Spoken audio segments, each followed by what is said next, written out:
네, 여러분 오늘 수요일이죠. 오늘 새벽에 또 하나님 말씀 앞으로 나올 텐데 오늘 우리에게 주시는 말씀은 느헤미야 8장 1절입니다. 8장 1절 제가 하나님 말씀 읽겠습니다. 이스라엘 자손이 자기들의 성읍에 거주하였더니 일곱째 달에 이르러 모든 백성이 일제히 수문 앞 광장에 모여 학사 에스라에게 여호와께서 이스라엘에게 명령하신 모세의 율법책을 가져오기를 청하매. 아멘. 여러분 오늘 말씀의 제목은 한 사람이 필요합니다 입니다. 이 말씀의 의미는 말씀 말미에 가면 의미를 알게 될 거라 생각을 합니다. 여러분 우리가 지금 8장에 왔으면 6장 15절부터 7장을 이렇게 뛰어넘은 거잖아요. 그래서 여러분 6장 15절부터 봐야 합니다. 사실은 6장 15절을 그냥 보면 드디어 성벽이 52일 만에 완성되었다, 끝이 났다라는 말씀으로 15절이 시작이 됩니다. 여러분 그리고 7장의 전체는 이 느헤미야가 공동체를 이끌 지도자를 세우는 내용이 나와요. 그리고 이제 포로기에서 돌아온 백성들의 이름이 쭉쭉 등장을 합니다. 여러분 1절을 보면 7장 1절이에요. 느헤미야 7장 1절. 노래하는 자들과 르이 사람들을 세웁니다. 그리고 2절을 보면 하나니와 하나냐에게 예루살렘 경비를 맡겨요. 그리고 이제 8장에 가면 에스라가 역사의 전면에 등장을 합니다. 사실 이제 에스라 7장에도 등장을 하지만 여러분 사실 이게 사실 저에게 참 중요했습니다. 공동체는 어떤 능력 있는 한 사람으로 세워지는 것이 아니라는 거예요. 공동체는 부르심의 은사를 따라 그 섬기는 이들을 통해 세워져 가는 것입니다. 여러분 지금 저희 교회가 특세며 수련회며 성경학교를 준비하고 있지만 제가 감당하는 건 10 중에 하나예요. 19은 다 지체들이 하고 있는 거죠. 여러분 이렇게 목사 혼자 다 할 수 있는 것도 아니고 어떤 누군가의 능력이 있는 탁월한 한 사람이 감당할 수 있는 일이 아니라는 거죠.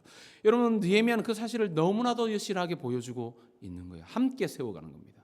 함께 지어져 가는 거예요. 자 그리고 7장 5절에서 72절을 보면 무슨 내용이 나오냐면 포로에서 돌아온 사람들에 대한 기록이 나와요. 5절을 보십시오. 하나님께서는 느헤미야의 마음을 감동을 시켜요. 그래서 이 포로에서 돌아온 사람들을 가족별로 등록하게 합니다.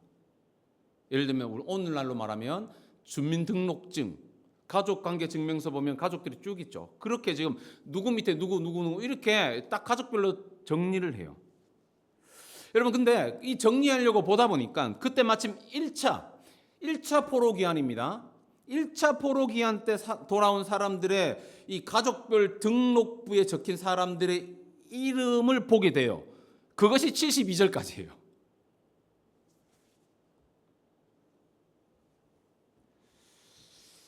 그리고 이제 느헤미야 8장 1절이죠.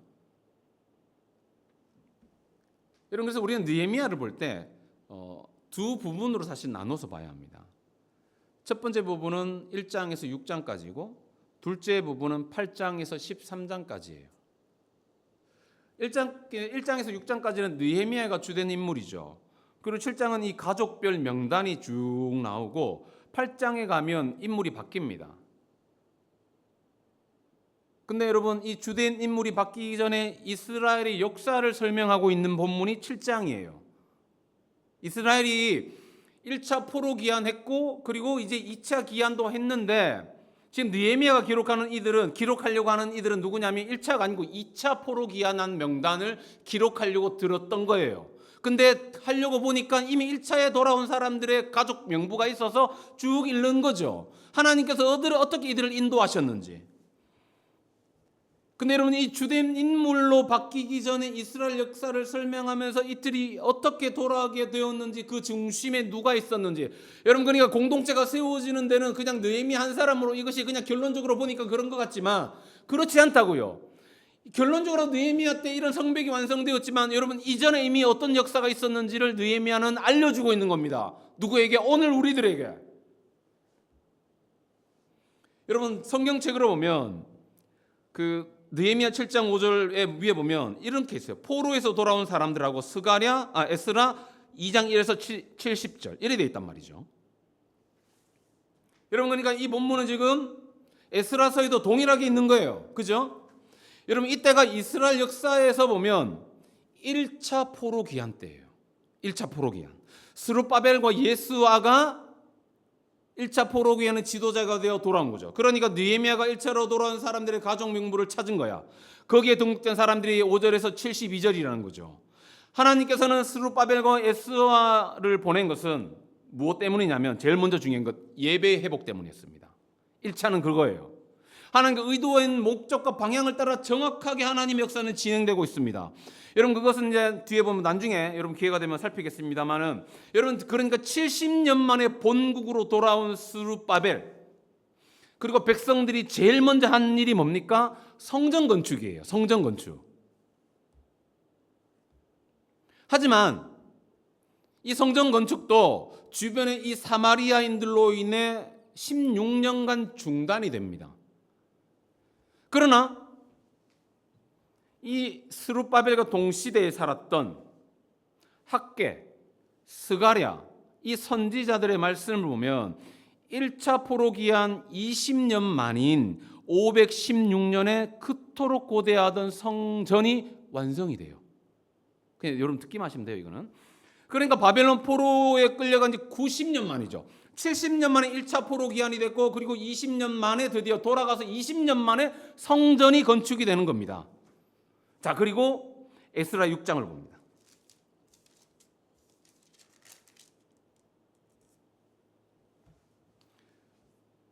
6장에 보면 성전을 완공하고 성전 봉헌식이 치러지죠. 6장 13절 이하에 쭉 보면, 자, 그리고 에스라 7장 1절로 갑니다. 7장 1절에 보면 2일 후에라고 되어 있어요. 2일 후에. 여러분, 7장에서의 2일 후는 6장과 7장 2일 사이에는 80년의 간격이 존재합니다. 그냥 2일 후 가니까 뭐 바로 얼마 전 같지만 1차와 2차 기한의 시간적 간격은 80년의 세월이 있어요. 80년 정도의 세월이면 한번 생각해 봐요, 여러분. 포로 기한 1세대는 이미 어떻게 되었을까요? 이미 죽어 역사 속으로 갔겠죠. 여러분, 그리고 그 당시에 성도들은 어땠을까요? 성전이 완성되었다는, 새롭게 지어졌다는 감격도 이미 사라진 지 오래일 거예요. 80년의 세월이 흐르는 동안 하나님을 향한 믿음을 잃어버리게 되고, 그러면서 자연스럽게 예배는 무너지게 되었을 것이고, 이들의 삶과 영혼은 점점 피폐해져 갔을 것입니다. 여러분, 그 말씀들이 다 학개와 스가랴, 이 말씀들이 다 있는 거잖아요. 여러분, 그러니까 80년의 세월이 흐르는 동안 성전 예배는 있으나 마나한, 있긴 있었으나 있으나 마나한, 그리고 여러분, 느헤미야가 하나님으로부터 예루살렘의 소식을 듣고 예루살렘에 가서 성벽을 건축하는 일이 있는 거예요. 여러분, 이제 성벽도 세워졌고 성전도 있어요. 여러분, 그렇다면 이들에게 필요한 건 뭐예요? 심령의 회복이죠. 그래서 하나님께서 준비한 사람이 누구입니까? 8장 1절에 나오는 에스라예요. 느헤미야가 예루살렘 성의 재건, 그죠? 이 재건이라는 막중한 과업을 감당했다면, 이제 에스라는요, 이스라엘 백성들의 심령의 회복을 위해 사역했던 사람, 그 사람이 바로 에스라인 거예요. 우리는 지금까지 예루살렘 성이 재건되는 광경을 지켜보았습니다. 성벽은 재건되었습니다. 그리고 성전도 있습니다. 그러나 해결되지 않은 것이 그들에게 있습니다. 그것은 무엇입니까? 이들의 심령은 공한 거예요. 텅텅 비어 있는 겁니다. 예루살렘 성의 재건을 위해서 느헤미야를 불러 쓰셨던 하나님께서는 이제는 이 이스라엘 백성들의 심령의 재건을 위해 성경학자였던 설교자였던 에스라를 사용하려고 하는 거예요. 여러분, 에스라는 어떤 인물입니까? 에스라의 이름의 뜻은 하나님이 도우시다. 당시 신앙의 정체성을 잃어버리고 방황하는 자들에게 에스라는 하나님이 보내신 도움의 선물인 거예요. 자, 여러분, 에스라서 7장 6절 보면 이 에스라는 모세의 율법에 익숙한 학자였다 말합니다. 그리고 하나님의 도우심을 받아 왕에게 구한 것은 다 받은 자다라고 소개하고 있어요. 여러분, 에스라 7장 6절 한번 보세요. 말미에 보면 그의 하나님 여호와의 도우심을 입음으로 왕에게 구하는 것은 다 받는 자이더니. 여러분, 그러니까 이 에스라는 어떤 인물이냐면 느헤미야가 예루살렘 성으로 돌아오기 전, 그 예루살렘 성으로 가기 전 14년 전이에요. 학자들이 다 연구해 보니까 이 에스라는 느헤미야가 이 성벽을 건축하기 이미 14년 전에 돌아온 인물, 와 있던 인물이 에스라예요. 여러분, 에스라 7장 9절을 보세요. 이제 에스라와 함께 2차 기환이 시작됩니다.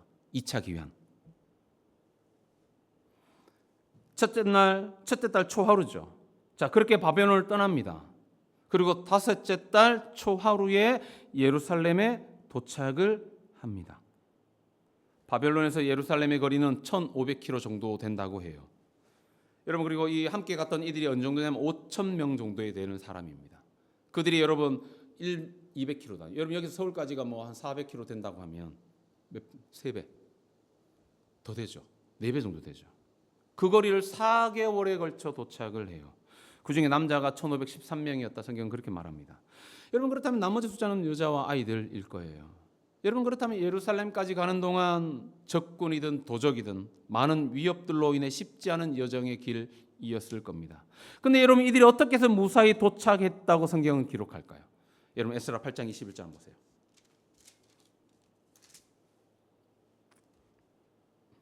21절에서 여러분 23절까지 다 보셔야 합니다. 여러분, 새벽에서 제가 다 읽지 못합니다. 21절에서 23절까지 여러분, 그러니까 잠시 유튜브를 정지하시고 보셔야 하는 겁니다.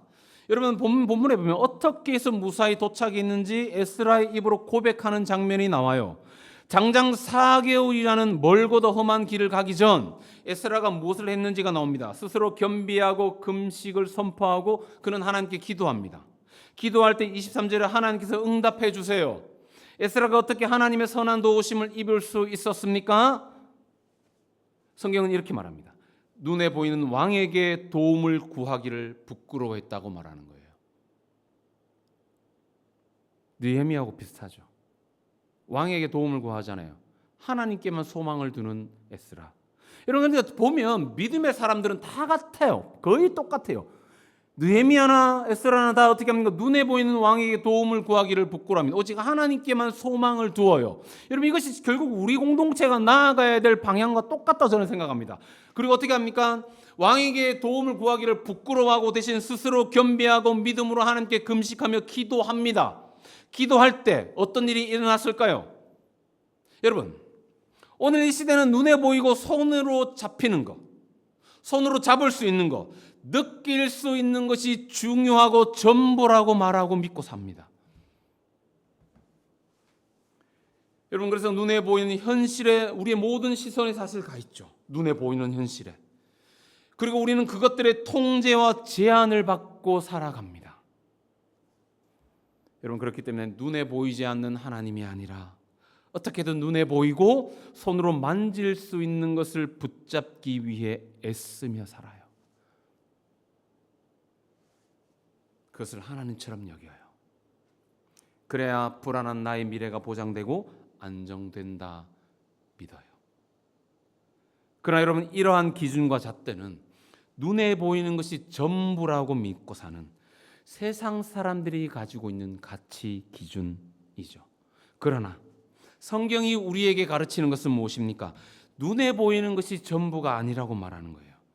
눈에 보이지 않는 것이 더 중요하고 더 결정적이라고 말하는 겁니다.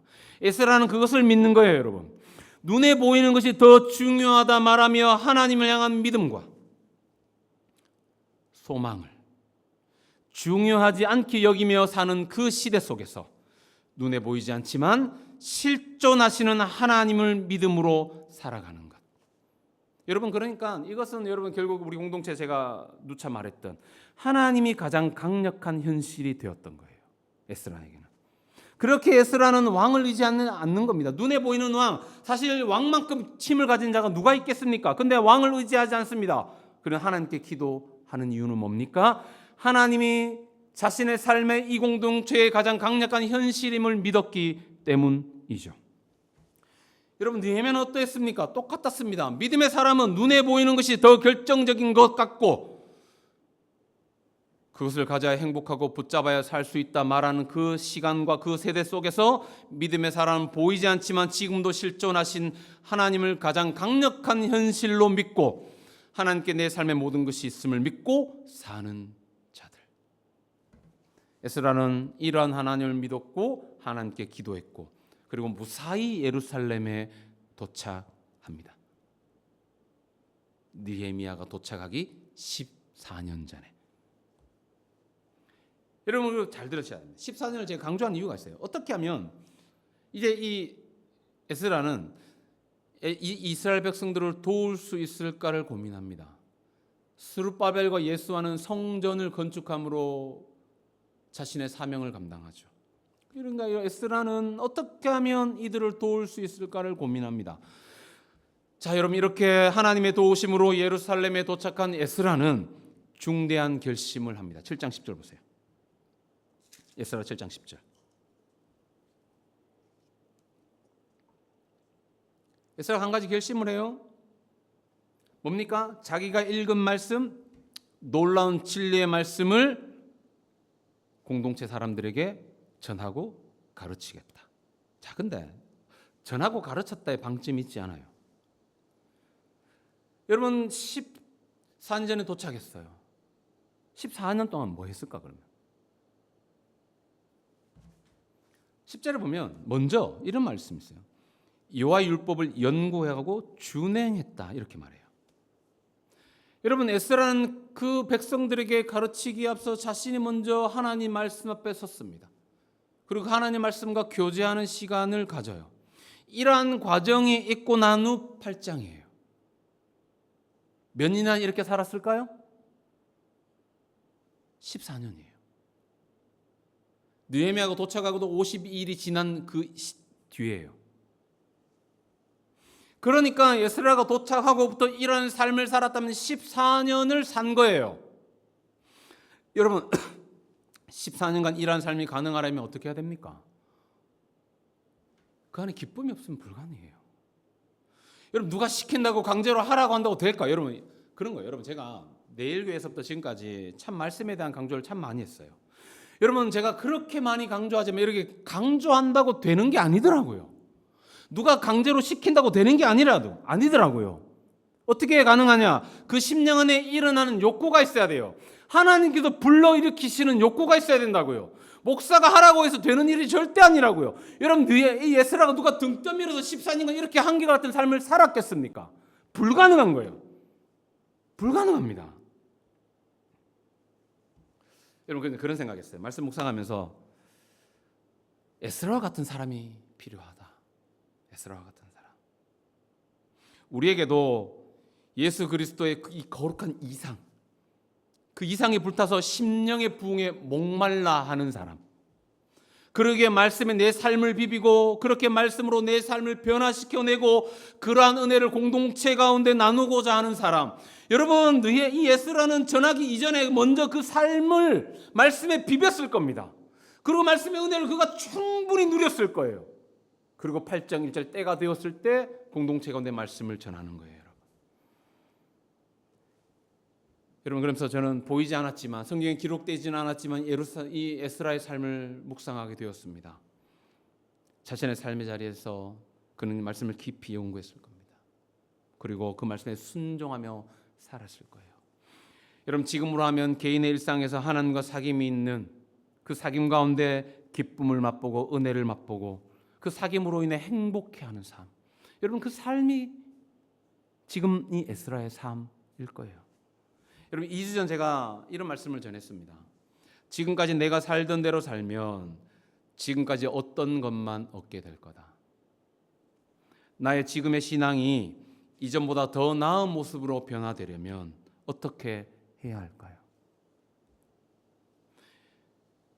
여러분, 하나님은 우리가 무엇으로 심든지 그대로 거두게 하실 겁니다. 그렇게 어떤 것은 심으면 안 돼요, 여러분. 그리고 어떤 것은 심어야 합니다. 여러분, 특세 가운데 무엇을 심고 있습니까? 여러분, 그리고 수련회 가운데 여러분 무엇을 심을 생각입니까? 어제와 다른, 지금까지와 다른 신앙의 모습으로 살아가고 싶다면 우리는 무엇을 심어야 할까요? 여러분, 저는 특세의 말씀을 준비하고 그리고 수련회를 통해 기대하는 것이 있습니다. 그것은 우리 일상이 특세와 수련회와 같은 삶의 모습으로의 회복입니다. 매일의 특세를 통해 그리고 수련회를 통해 하나님과 교제를 하고 그러면서 하나님과 교제의 기쁨을 맛보는 것. 저는 이 삶이 일상의 교회가 꿈꾸고 회복하고 가져가야 할 모습이다라고 믿습니다. 여러분, 성이 재건되는 것 참으로 귀한 일이에요. 우리의 신앙의 외적인 조건들을 갖추는 거 너무 중요하죠. 근데 여러분, 사실 이보다 더 중요한 것은 마음의 변화입니다.